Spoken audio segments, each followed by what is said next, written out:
சிவகாசியை சேர்ந்த 50 வயது பெண்மணி சர்வதேச அளவிலான பளு தூக்கும் போட்டியில் தங்கம் வென்று சாதனை படைத்துள்ளார்.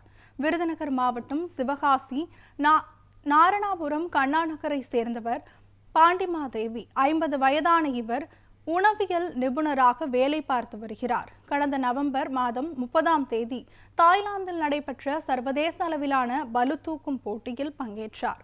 20 நாடுகளிலிருந்து சுமார் 250க்கும் மேற்பட்ட வீரர்களும் வீராங்கனைகளும் கலந்து கொண்ட போட்டிகளில் இந்தியாவிலிருந்து சென்ற 19 பேர்களில் இவரும் ஒருவர். வயது பிரிவுகளின் அடிப்படையில் நடத்தப்பட்ட போட்டியின் போது 40 வயதிலிருந்து 50 வயதுக்குட்பட்டோருக்கான தனிப்பிரிவில் 310 கிலோ எடையை லாபகமாக தூக்கி முதலிடம் வகித்து தங்கப்பதக்கத்தை வென்றார். சாதனை படைத்து ஊர் திரும்பிய பாண்டியம்மாதேவியை அவர் பயிற்சி பெற்று வரும் உடற்பயிற்சி கூட்டத்தில் உள்ள சக வீரர் வீராங்கனைகள் வரவேற்று கேக் வெட்டி கொண்டாடி வாழ்த்து தெரிவித்தனர். இதுகுறித்து பேசிய பாண்டியம்மாதேவி, சாதனை படைத்ததற்கு வயது ஒரு தடையல்ல என்றார்.